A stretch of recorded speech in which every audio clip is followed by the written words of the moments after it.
Hello বন্ধুরা, আধার card, voter card ও pan কার্ডের মতো আরেকটি নতুন আইডি কার্ড আনতে চলেছে ভারতের কেন্দ্রীয় সরকার, যা ভারতীয় নাগরিকদের নাগরিকত্ব প্রমাণের প্রধান ডকুমেন্ট হিসাবে বিবেচিত হবে।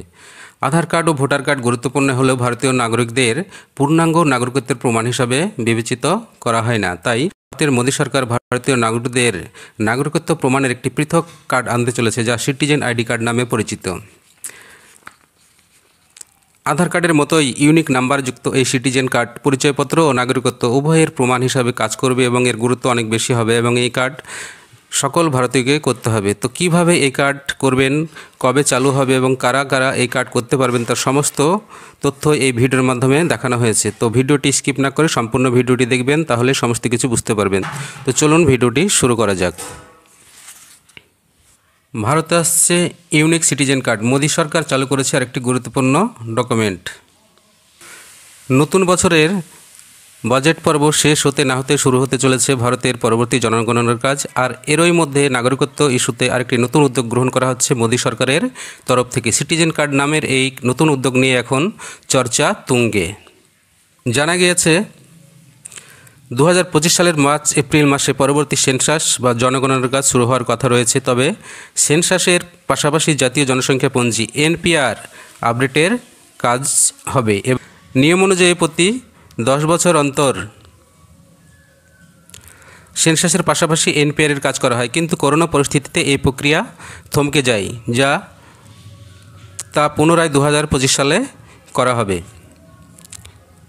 সরকারি সূত্রের খবর অনুযায়ী 2026 সালের মার্চ মাসে সেন্সাসের রিপোর্ট প্রকাশিত হবে। এরপরে লোকসভা ও বিধানসভা আসন পুনর্বিন্যাসের জন্য ডিলিমিটেশন কমিশন গঠন করা হবে।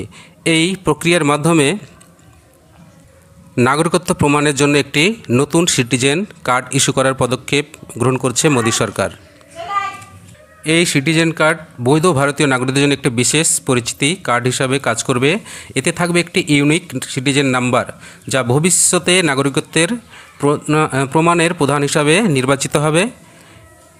আধার কার্ড, ভোটার কার্ড বা প্যান কার্ডের মতো এই কার্ডও গুরুত্বপূর্ণ একটি ডকুমেন্ট হতে চলেছে। স্বরাষ্ট্র মন্ত্রকের মতে সিটিজেন কার্ড চালু করা হলে বৈধ অবৈধ নাগরিকদের মধ্যে সরাসরি পার্থক্য করা সম্ভব হবে। নিরাপত্তার ক্ষেত্রে এটি একটি গুরুত্বপূর্ণ ভূমিকা পালন করবে। 2025 সালের সেন্সাস এবং NPR এর ভিত্তিতে এই কার্ড ইস্যু করা হবে। তবে এই উদ্যোগ চূড়ান্ত হলে বাজেটের জন্য আলাদা অর্থ বরাদ্দ করা হবে। 2019 সালের সেন্সাস এবং NPR এর আপডেটের জন্য যথাক্রমে 8,754 কোটি টাকা এবং 3,941 কোটি টাকা বরাদ্দ করা হয়েছিল। এবার এই সিটিজেন কার্ড যুক্ত হলে কেন্দ্র সরকারের ব্যয় আরও বৃদ্ধি পাবে। মোদী সরকার বারবার জানিয়েছে যে ভোটার কার্ড, প্যান কার্ড বা আধার কার্ডকে পূর্ণাঙ্গ নাগরিকত্বের প্রমাণ হিসেবে বিবেচনা করা যায় না, তাই একটি পৃথক সিটিজেন কার্ড চালু করার প্রয়োজনীয়তা রয়েছে। নাগরিকত্ব ইস্যুতে এই নতুন পদক্ষেপ যদি কার্যকর করা হয়, তবে একটি দেশব্যাপী বড় পরিবর্তন আসবে। সরকারি প্রকল্পে অংশগ্রহণ থেকে শুরু করে অন্যান্য ক্ষেত্রে নাগরিকদের প্রমাণপত্রের প্রয়োজন আরও সহজ করা হবে। তবে এর জন্য মানুষকে প্রস্তুত থাকার পরামর্শ দেওয়া হয়েছে। তো এই ছিল সিটিজেন আইডি কার্ড নিয়ে একটি ছোট্ট আপডেট।